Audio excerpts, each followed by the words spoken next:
That's fine. All right. It's started late.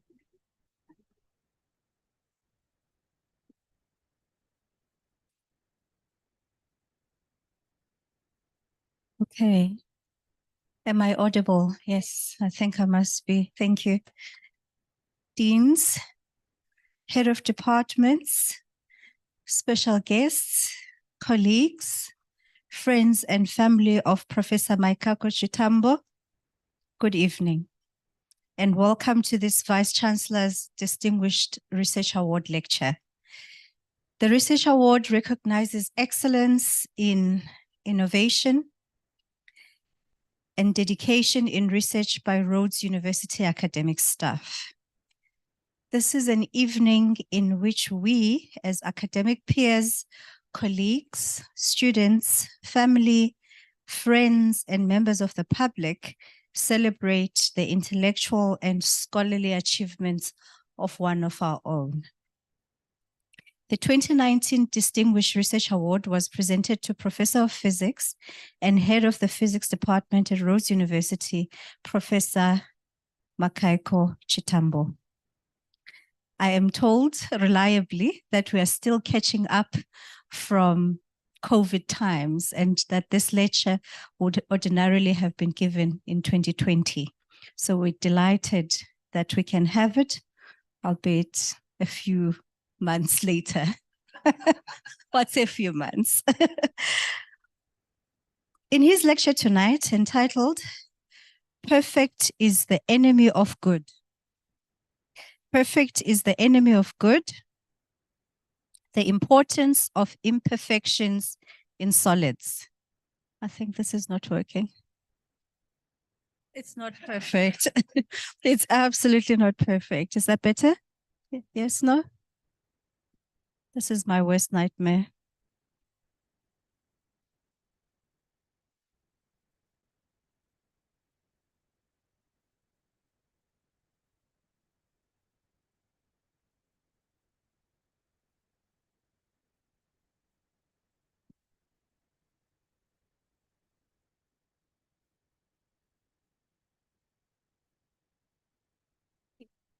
He's doing what I would have done, switch it off and on again. All right, let's try that again. In his lecture tonight, entitled Perfect is the Enemy of Good, the Importance of Imperfections in Solids, Professor Chitambo will shed some light on the need of impurities and other types of imperfections in solids. Professor Chitambo's educational journey began in Malawi, where he attended the University of Malawi, where he earned a Bachelor of Science in Physics and Mathematics in 1989. His foundational education in Malawi gave him the robust analytic skills necessary to pursue advanced studies abroad. Continuing his academic pursuits, Professor Chitambo moved to the United Kingdom for his postgraduate studies, culminating in a Master of Philosophy, an MPhil, in solid-state physics from the University of Sussex in 1994. He furthered his specialization by completing a PhD at the University of Edinburgh in 2000, also in solid-state physics. His doctoral research provided him with a deep understanding of the intricacies of solid-state phenomena, setting the stage for his distinguished career in academia and research. Professor Chitambo's professional journey is marked by his commitment to academia, particularly at Rhodes University, where he has held various roles, including professor and head of physics of the physics department since 2010. His leadership was instrumental during his tenure as Deputy Dean of the Faculty of Science from 2012 to 2013. A notable aspect of Professor Chitambo's career is his extensive mentorship of postgraduate students and postdoctoral research fellows. He has successfully guided numerous doctoral and master's students to their graduations. His dedication to fostering the next generation of scientists is also evident in his supervision of international research students and postdoctoral fellows. Professor Chitambo's research trajectory has been profoundly impactful, particularly in the field of luminescence dating and dosimetry. His scholarly output includes numerous publications in high-impact journals, reflecting his pioneering work on the optically stimulated luminescence of various minerals. His research has expanded the understanding of phototransferred thermoluminescence, contributing significantly to the fields of radiation measurements and material science. Moreover, Professor Chitambo is a revered figure in the international physics community, evident from his roles as a guest editor for conference proceedings and his involvement as a member of scientific advisory committees for numerous international conferences. He is an NRF B2 rated research physicist, a category of researchers who enjoy considerable international recognition from their peers for the high quality and impact of their research outputs. He is also the author of nearly 140 papers in peer-reviewed journals. Professor Chitambo's expertise is further recognized through his election as a member of the Academy of Science of South Africa since in 2023, and until recently as the president of the South African Institute of Physics. And now, esteemed guests, it is my honor and privilege to invite Professor Chitambo to discuss contemporary developments in the measurement and analysis of the role of point defects in solids using luminescence-based methods.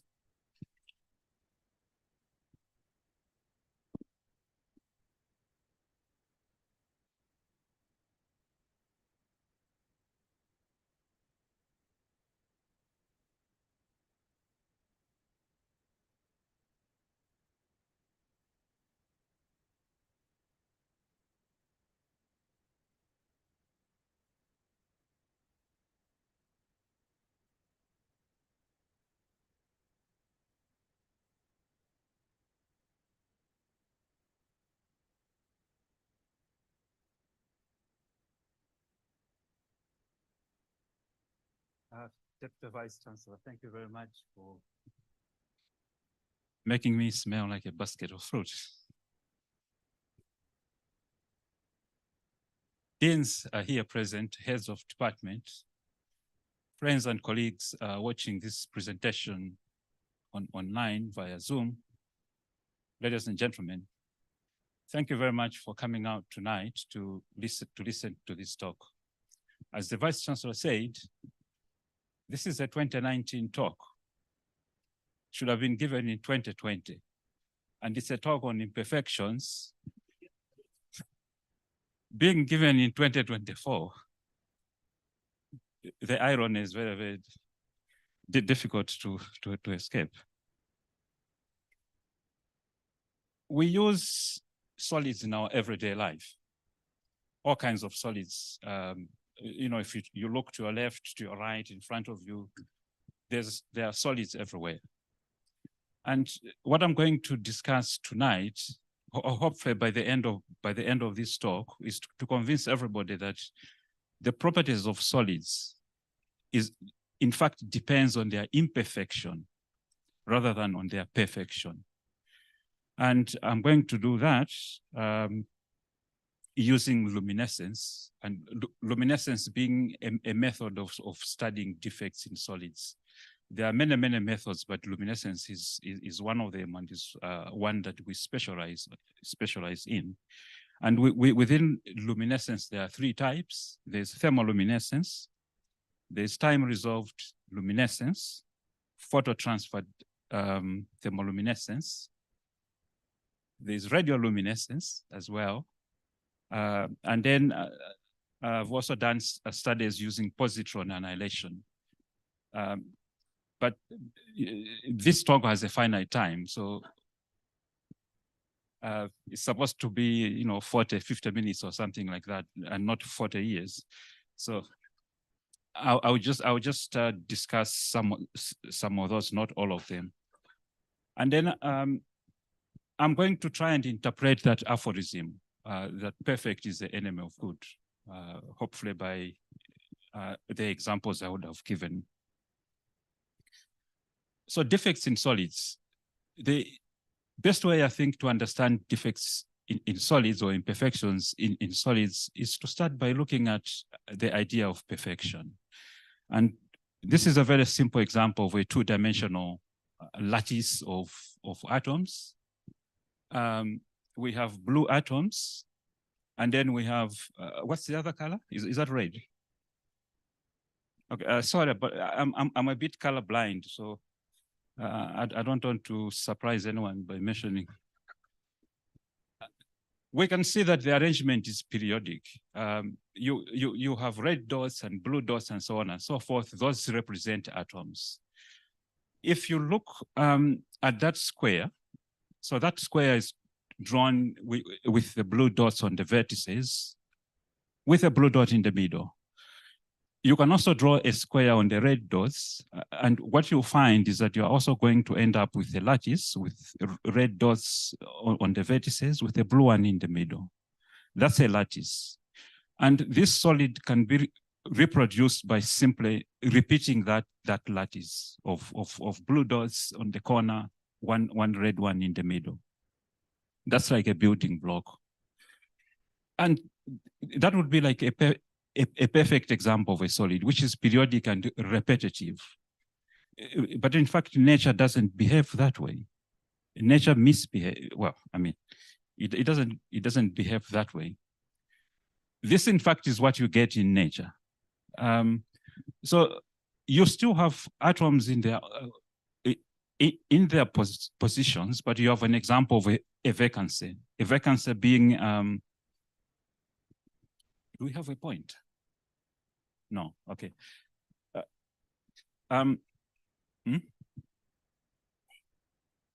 Okay, thank you. So a vacancy is a position that has got a missing atom. And then you've also got a substitutional atom. That's an impurity. It takes the place of a host atom. And then you've got an example of an interstitial. An interstitial is an atom that resides on a non position.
parameters.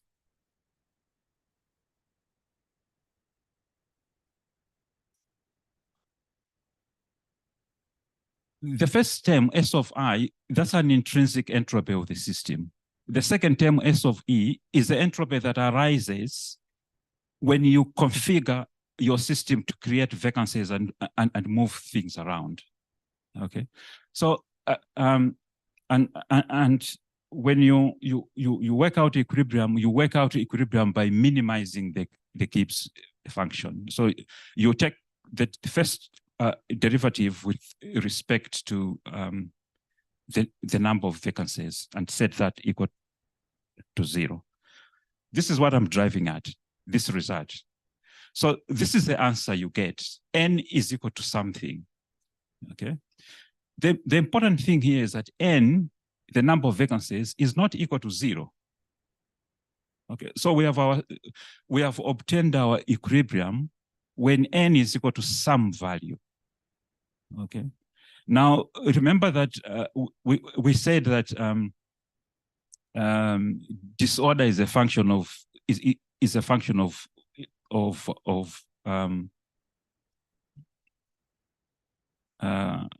it's a function of what?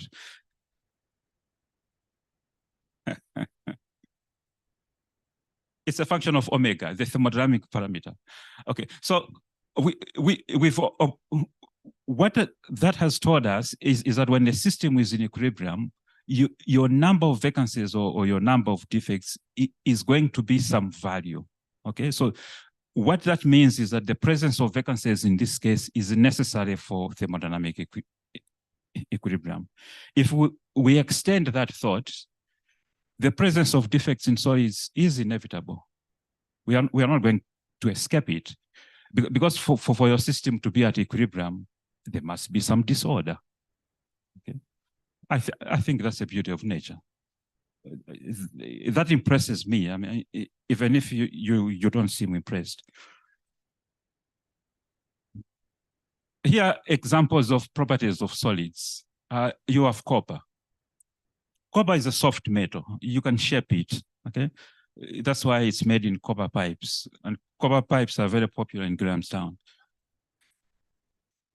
If you take copper and add a bit of tin, 10% of tin and a little bit of zinc, you get bronze.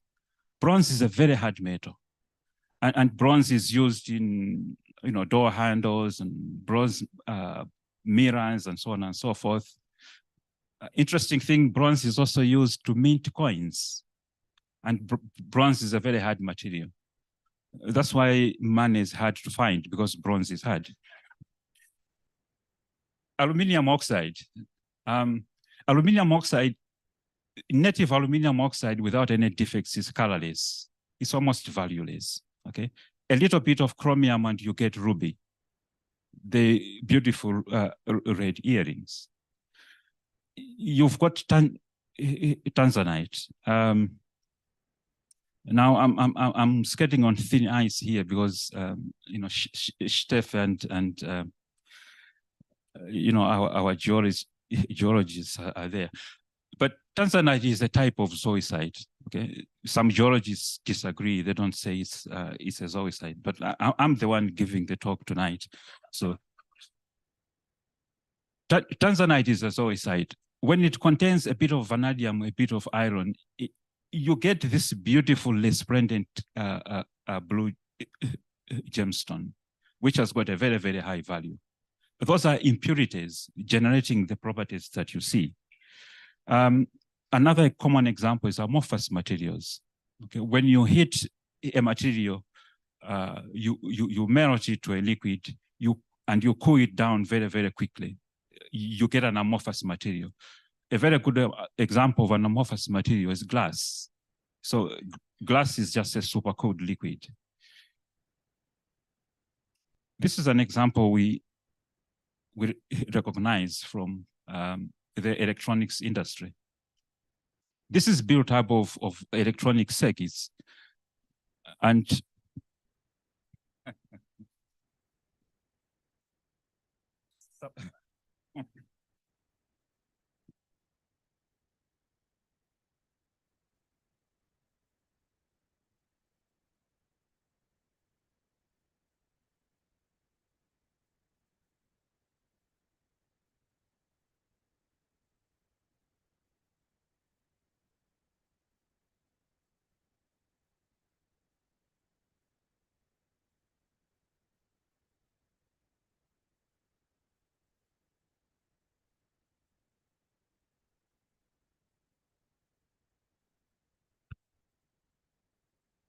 No.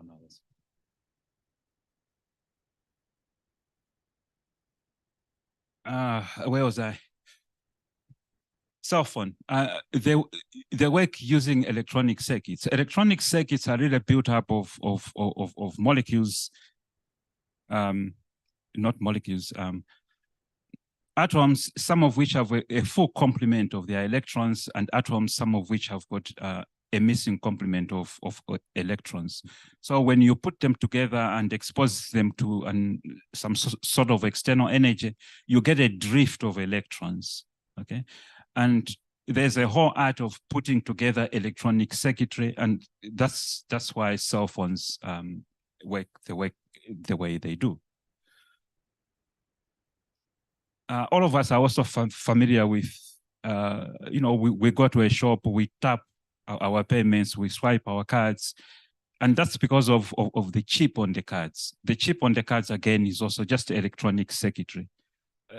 And that exploits, again, the fact that you have atoms with a missing complement of electrons and atoms with a full complement of electrons, and you can create a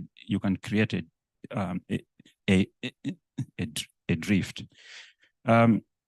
What happens when you've actually swiped your cards is beyond the scope of this. It's beyond the scope of this talk.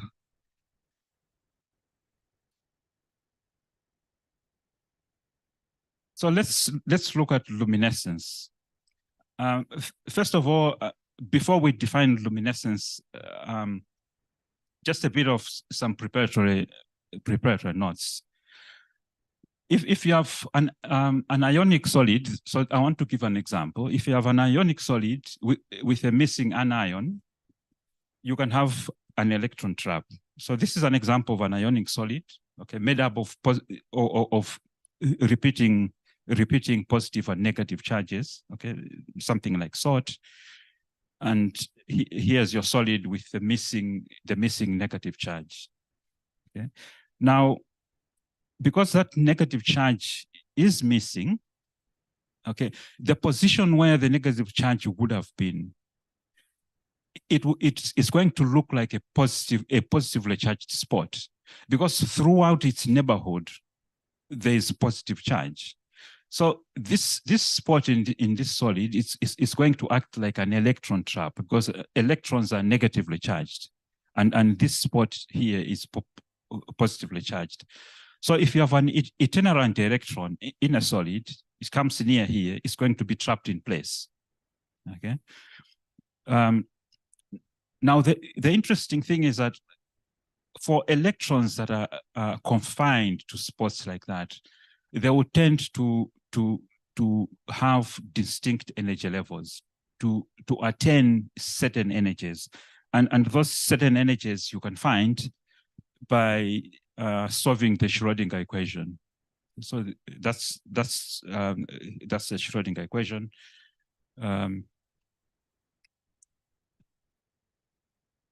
When you do that, okay, what happens? What you see is that you don't get a continuous range of energies. Okay, you get a band of energies. So energies that are very close together, then a gap, then energies that are very close together, and so on and so forth. So this happens because the electron in such a solid, it sees a potential that is periodic. So you have you have positive, you have negative, you have positive, and so on and so forth. That potential is repetitive, but it's also periodic. Okay. And when you have point defects in a solid, the point defects, they will tend to introduce levels within the band gap. Okay. And that's what you exploit in luminescence. So luminescence is light that is emitted when an insulator or a semiconductor is irradiated and then heated or exposed to light. And you exploit the localized energy levels in your band gap. So here's a schematic diagram. You have a valence band and you have a conduction band. These are bands of energy. Okay, you get those energies by solving the Schrodinger equation. We do that in quantum mechanics. So there's your band gap. And there's your defect localized within the band gap. When you irradiate your material, you ionize it. Okay, so that's ionization. You create free electrons. They are going to have energies in the conduction band. Some of those electrons in the conduction band can get trapped at those defect sites that act as electron traps. Then when you stimulate your material by heating it to high temperature or exposing it to light, some of those trapped electrons can be evicted back to the conduction band. Okay, but because you've moved them to the conduction band by giving them extra energy, they are metastable. Okay, they are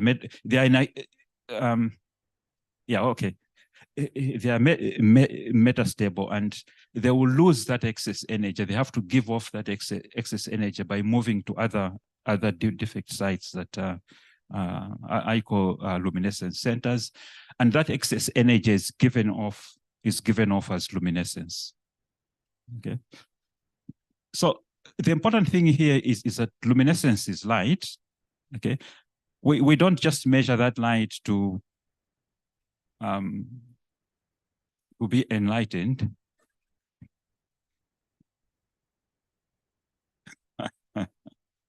This information, those photons are going to encode information about the defects. Okay, so they contain information about the defects that act as electron traps. They contain information about the defects that act as luminescence centers. By analyzing that, okay, you can get some information about the solid state dynamics of those defects. Okay, I'll show how to do that. So this is an example of a measurement system in our lab. You have a sample stage, up to 48 samples there. We are quite busy, as you can see. There's a laser. The green thing at the back, the gray thing at the back there, that's a irradiation source. Not gray, the silver one, and then the gray one is the photomultiplier. And then in the head there, you have various light sources. Okay.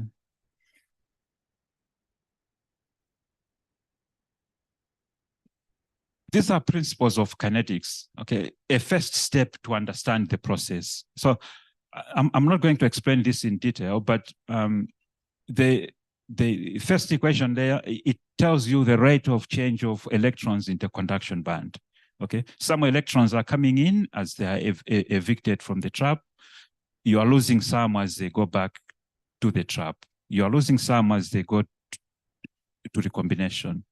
In the second one, that's the transport of electrons on your electron trap. So you lose electrons by stimulation, you gain electrons by backscattering from the conduction band.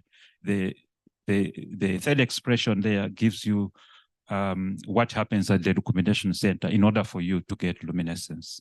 Okay. Now, these expressions are nice looking, but they are respect to time. Our measurement, we don't measure with respect to time. And also these parameters N and M and so on and so forth, these are actually functionals. Okay, functionals are functions of functions. So it just makes things very, very ugly to deal with. So what you do is you look at the processes.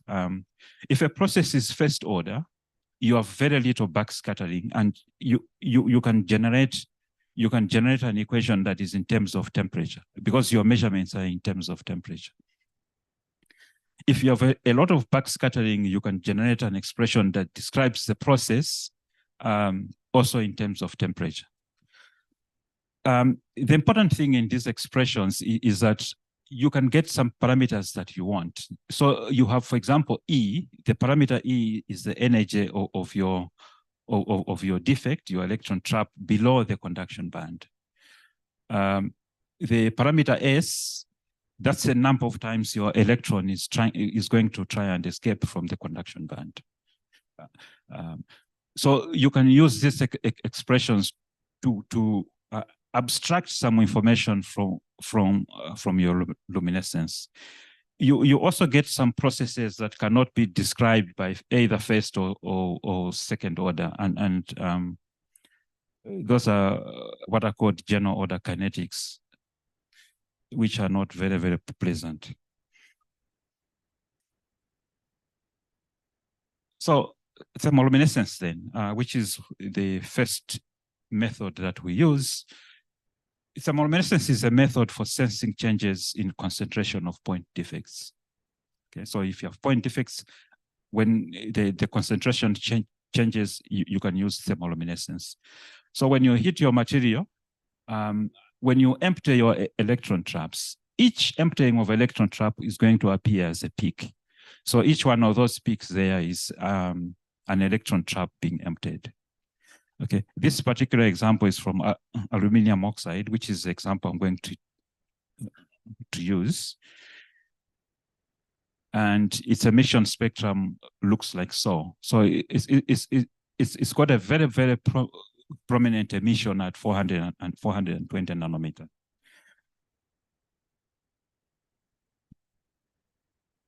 Now let's try and interpret that. Okay, aluminum oxide, it generates very large concentrations of color centers, F and F plus centers. An F center is just an oxygen vacancy that has attracted 2 electrons. An F plus center is an oxygen vacancy that has attracted 1 electron. Now, remember I said that when electrons are trapped at defects, they generate energy levels. Okay, so the F plus center, it generates emission at 410. The F plus center generates an emission at 330 nanometer. This material is important because it's used in dosimetry. So you need to understand the, that's why we do this, because to sort of understand how it works. It does contain other emissions, but those 2 are the prominent ones. Now, how do you get luminescence in aluminum oxide? When electrons are released from defects, they recombine at F plus color centers. Okay, so an F plus color center is an oxygen vacancy that has attracted 1 electron. Okay, which means that it's got an effective positive charge of 1. So it attracts an electron to create an excited F center. Okay, and you can't have an F center excited. Okay, it's a little bit like us, you know, everybody. You watch a football match, your team does well, you get excited. At some point, you have to relax. Okay, if you spend the whole weekend in an excited state, you are not going to be a very good neighbor. So the excited F center has to relax, and it relaxes by emitting light at 420 nanometer. Okay, where do the F plus centers come from? That's a good question. This happens during growth of the material, because this material is grown in a reducing atmosphere. Atmosphere meaning that it's devoid of. They try and minimize the presence of oxygen and put in a lot of carbon.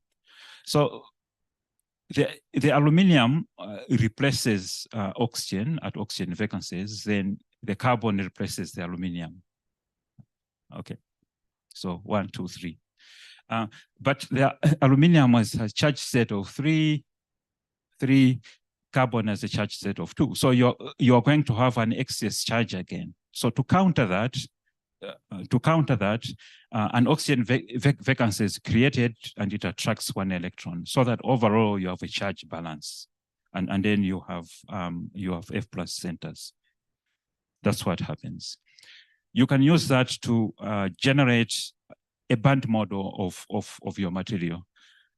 In this case, then we see that the emission at 3 electron volts or 420 nanometer occurs from the 3p state, excited state, down to the 1s ground state. At the F plus center, the emission occurs by a down excitation from the 1b state to the 1a state. And then you also sometimes have aggregates that give you emission. Okay, now that's all very well. What about the dynamics? Okay, how fast do those processes occur? Where do they occur? Okay, what happens? What are the physical processes? So we try to answer that question of the physical processes by using what is called time-resolved luminescence. Okay. Now, before I get into this, I think I must apologize, because I'm going to put you through a little bit of pain.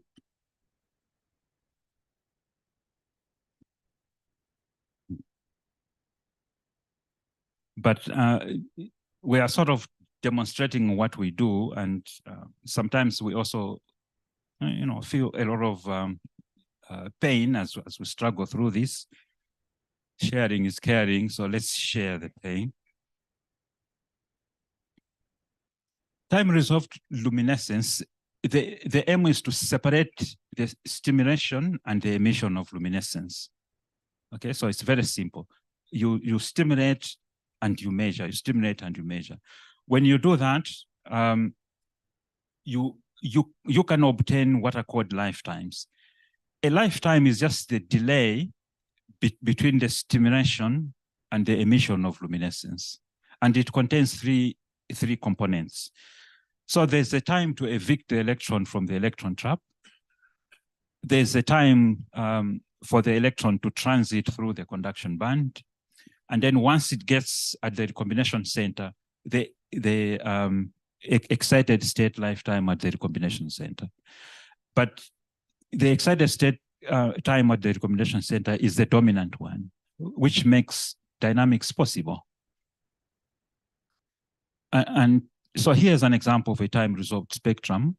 Okay, the signal increases during stimulation. It decays away after stimulation, and you can analyze either part to get your lifetimes. Okay, now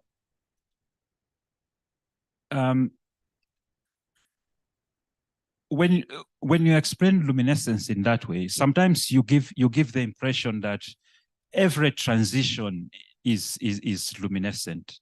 Okay, that would be incorrect, because electrons are quantum particles.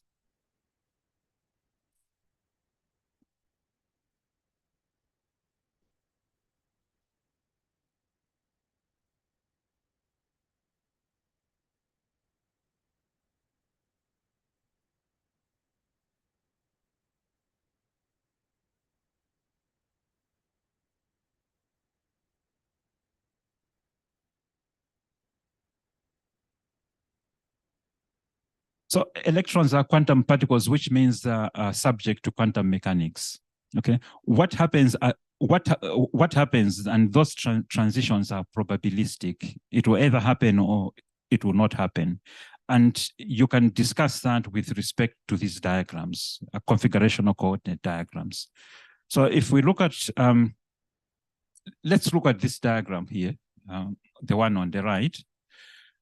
The electron can relax from a state B to a state C.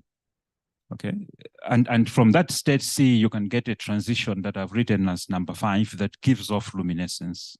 Okay, the electron can also in that state C. Okay, it can also just down relax to the bottom of the excited state, absorb some energy. Okay, and move upwards to the state labeled P, okay? And then lose that energy in terms of not photons, but phonons, okay? Photons are quanta of light, phonons are quanta of heat. So it can dissipate its energy as phonons. When the electron dissipates its energy as photons, it's not going to emit any light, okay? So you are going to either have a luminescent transition or a non-luminescent transition, okay? Now, I said they are probabilistic. So the total probability is going to look something like that. It's going to consist of a probability of radiation, the first term. It's going to consist of a phonon-assisted term, the middle one, and you're also going to have non-radiative terms. And if the phonon terms are negligible, you're going to have an expression that looks like that. The important point here is that if you measure your lifetime as a function of temperature, then you can find the energy that is required for a non-radiative transition, delta E. You can also determine the time, the radiative time that is required for your material to actually emit luminescence. So here's an example of a measurement. The measurement done on two samples, type 1 and type A and type B that I showed you earlier. The open triangles, okay, they refer to the type B sample. And you can see that the type B sample, it doesn't have a shallow trap. So the lifetime is constant until it decreases. The sample with a shallow trap, you can see the lifetime going up and then going down and then decreasing. Okay, so in this case, this sample will give a lifetime of around 36 or so milliseconds. Okay, that's the time needed. And then it's going to decrease at high temperature owing to non-radiative transitions and thermal quenching and the effect of temperature. For the other sample, you can see that the lifetimes increase. They increase because you have a shallow trap. The shallow trap is, we can see here it's labeled 1. So that shallow trap there's going to be a lot of backscattering, which is going to delay your luminescence. And you can see that the lifetimes indeed increase. So, you know, when you do experiments and you get results like this where things are consistent, it's shall we say, pleasing. Okay, and you can then modify your band model for your material. I think let me leave it at that and go on to the phototransferred thermoluminescence. Phototransferred thermoluminescence is a way to sample very deep electron traps. There are some electron traps that are very deep in the band gap. In order to sample them by heating, you'd have to heat it to very, very high temperatures. Okay, and you don't do that in the lab. You can heat to 500, 600, not to 2000 or something like that. So this is a clever way that we have. Well, I shouldn't say clever because we do it. It's an interesting, it's an effective way. Okay, it's an effective way of sampling very deep traps. So what happens is that you irradiate your material. By doing that, you populate all defects. You then preheat your material to empty the shallow ones. And then you expose it to light of certain wavelengths. And what that does is that it gets charged from very deep traps back to the shallow traps, and then you can measure it. So you can get information for defects that are beyond reach by doing an indirect transfer from a deep trap to a shallow trap. Those are the measurement techniques that you can employ, and that's a band model. Okay, so you transfer DT being the deep trap to the conduction band, and then you get relaxation. And this is an example from beryllium oxide. Okay. How do you model the process? Okay, so you can model it in various ways. You can use a phenomenological model. If in a phenomenological model, it's a little bit in mathematics, what in mathematics they call compartmental analysis.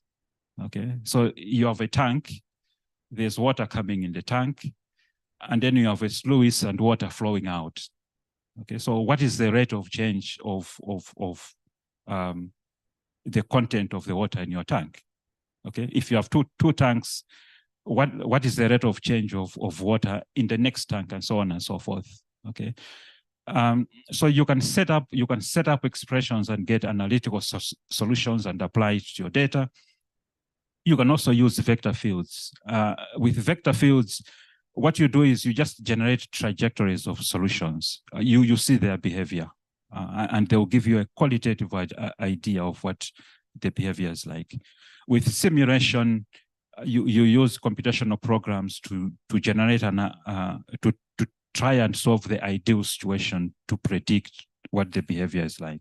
Okay, so these are two examples of a phenomenological model and a simulation, and you can see that they give each other a run for their money.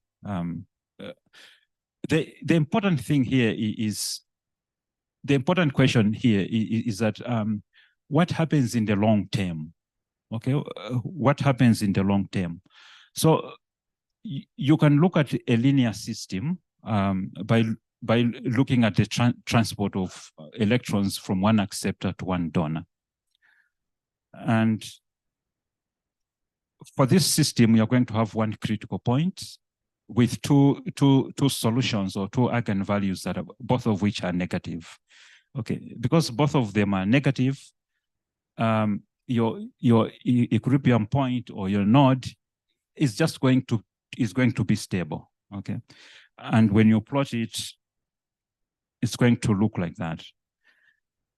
What's the important conclusion? The important conclusion here is that when your duration of illumination is extensive, very, very long, okay, the concentration of electrons at your acceptor electron trap, where you transport to, it's not going to decrease to zero. You're always going to have some value. It might decrease, but it will decrease asymptotically to zero. It will not actually go to zero. Okay, I'm going to say the importance of that later.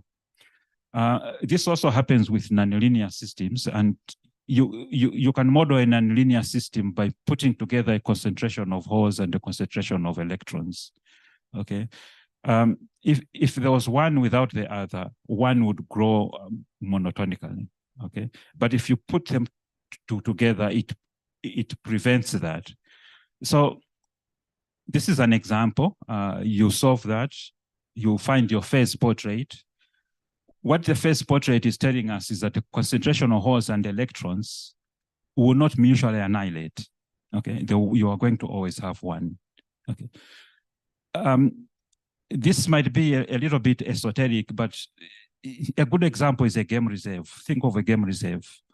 When you open a game reserve, I'm not suggesting you should open a game reserve, but if you do, you might have lions and impalas. Okay. If the numbers are not right, the lions will eat up the impalas. And because the lions will run out of food, the lions are going to die as well. So you're going to have a game reserve without animals. Okay. But if your starting numbers are such that one can survive with the other, then you are going to have both. That's what I mean here with all this stuff. Okay. Now, the objectives of the research, we do a lot, okay, but we do it to understand the physics involved because the study of defects is an essential element of modern solid-state physics. This knowledge, it also helps to refine applications. Okay, some of it might be a little bit, out of the way, but it helps to refine applications. It also spawns ideas for new applications, and I'm going to give several applications now. The first one is an example in arthroplasty.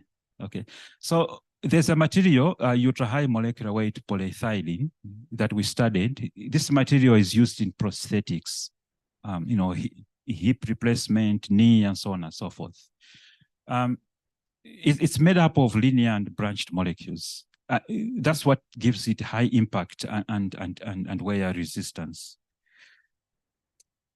Before it's used in the body, it's sterilized by exposure to gamma radiation, electron beams, and so on and so forth. But what happens is that radiation, it tends to break the bonds. Okay, so it severs the carbon-carbon and carbon-hydrogen bonds, creating free radicals. Free radicals are just groups with an unsatisfied electron. I should be careful here, Klaus says here. Again, I'm the one with the microphone, so. Now, the type of free radicals you get different types. I've given examples there, allyl ones and acyl ones and peroxide free radicals and polyinyl and so on and so forth. Okay. When you measure the thermoluminescence of ultra high molecular weight polyethylene, the worrying thing is that you actually get a peak. Okay. If you've got branched molecules and cross-linking and so on and so forth, you shouldn't get any peak.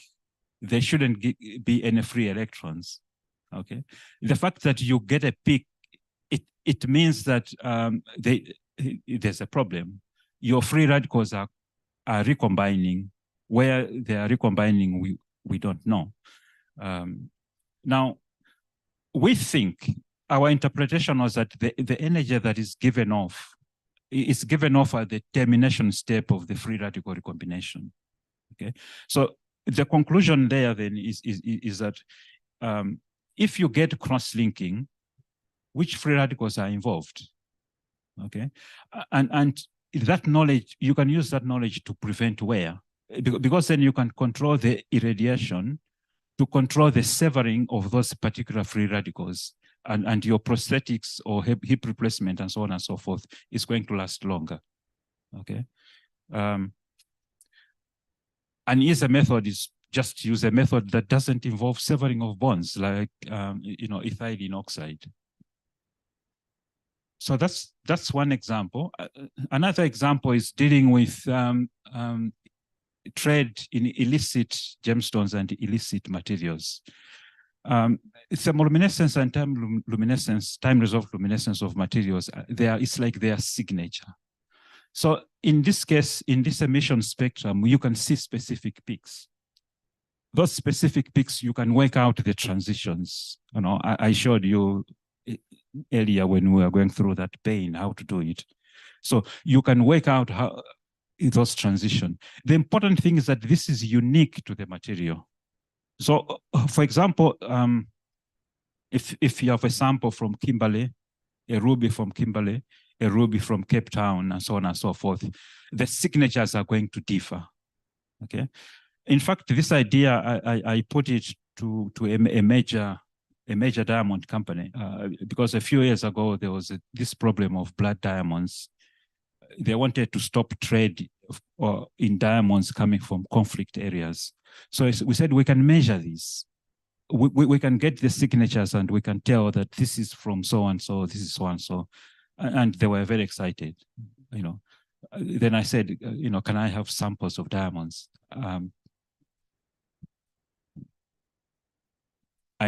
Let's just say I never heard from them again. What do they take me for? Luminescence dating. Okay, if you have a material and you want to date, okay, you take a sample from the material, you measure its luminescence.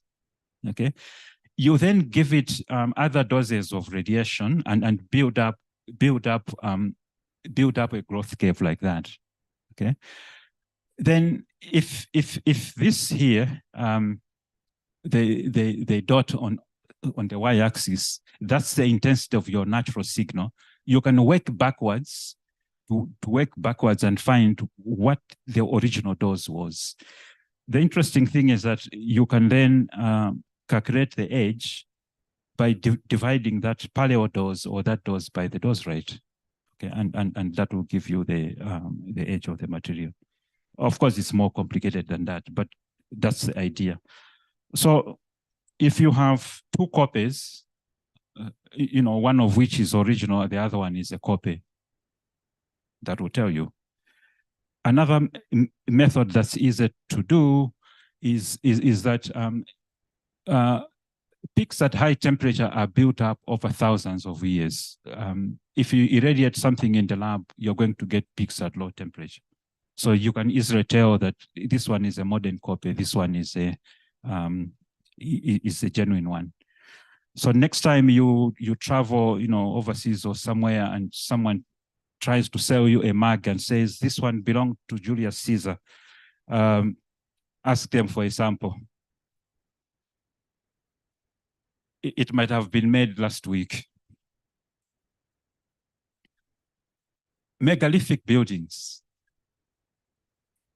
Megalithic buildings are exposed, these are stone buildings. Most of them are exposed to sunlight, okay? Because they're exposed to sunlight, you might think that, oh, there'll be no signal because that signal is bleached out.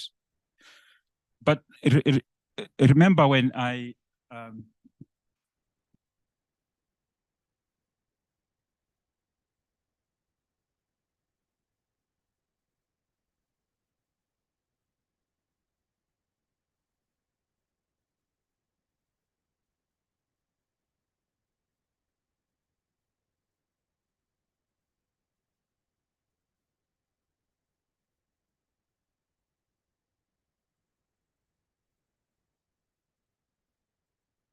okay. Remember when I discussed that little bit of stability theory, I said that the long-term behavior is such that you're going to have a residual. Okay, so it doesn't matter how long you expose it to light. You are not going to deplete it completely. Okay, the mathematics told us so. You can't do those experiments, obviously, because you would have to expose it to thousands of years and wait and measure. And, and unfortunately, our lifetime is less than 1,000. So we know that if you have a megalithic building that has been exposed to sunlight for forever, you can get a sample and get a signal, okay? That signal is going to be in deep electron traps. So you can use phototransfer thermoluminescence to transfer the signal from deep electron traps to shallow electron traps and measure it and work out what you want, which I think is quite neat. Another example is building materials. If you have a radiation accident, okay, or the sort of thing that happened at Chernobyl, you can get samples from, extract samples from the building or bricks or tiles, work out the absorbed dose. Then from that absorbed dose, work out, also measure the background dose. And then with that knowledge, you can then work out what the dose would be in air and work out then how much dose or what was the dose rate at the source, okay, at the source where there was radiation fall out. So this information is important in accident dosimetry, for example. For what happened at Fukushima in Japan or Chernobyl in Russia.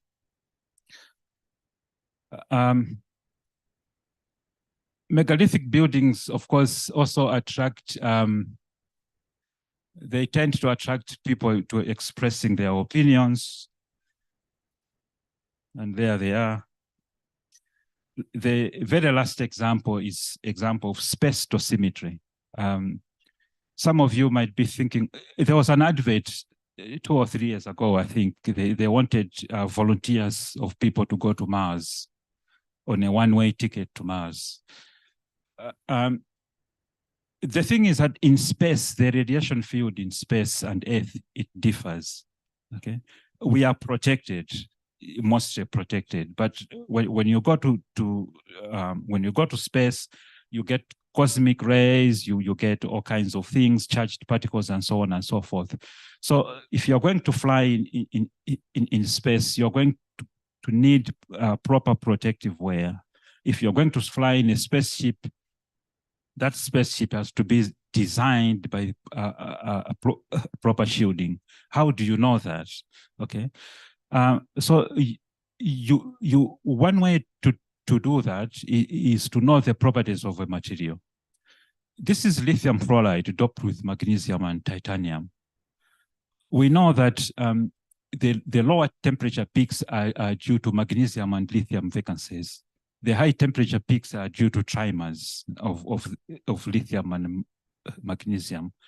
The interesting thing is that these peaks are affected differently by different types of radiation.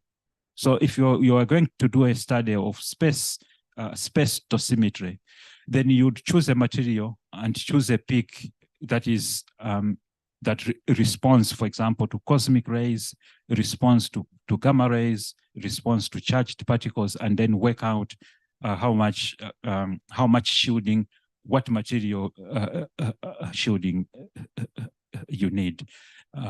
In this case, this is very important because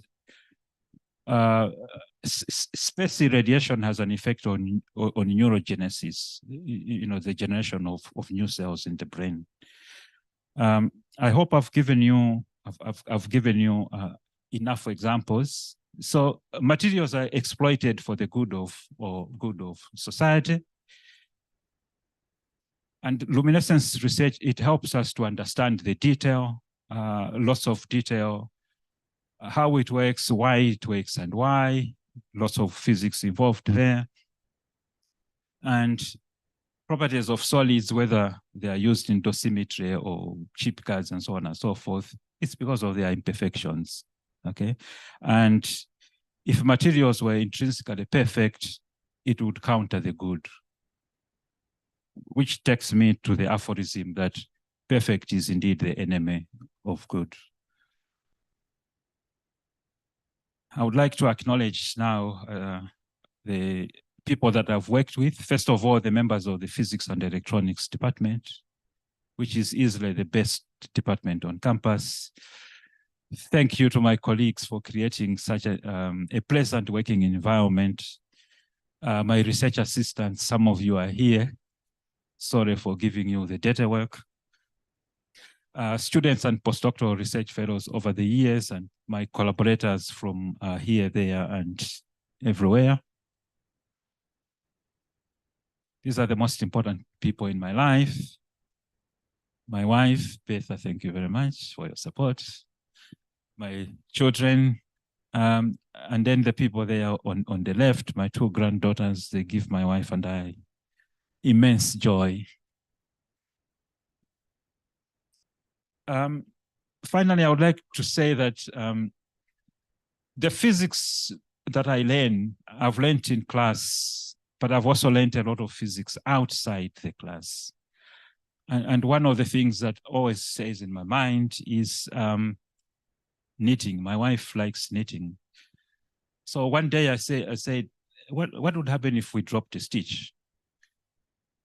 And we created a vacancy, and there it is. Thank you very much.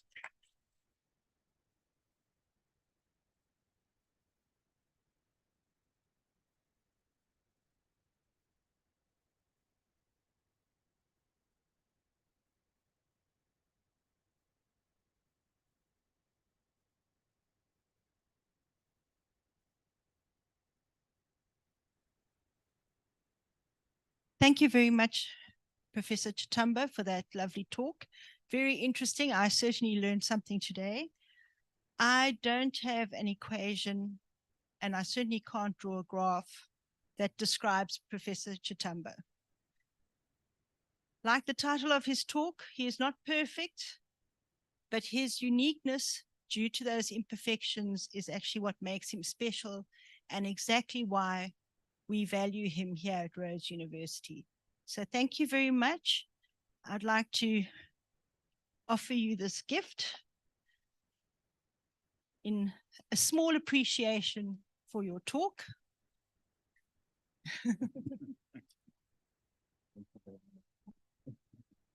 And please join us for some refreshments outside, drinks and refreshments. And after that, then we'll make our way. Thank you very much.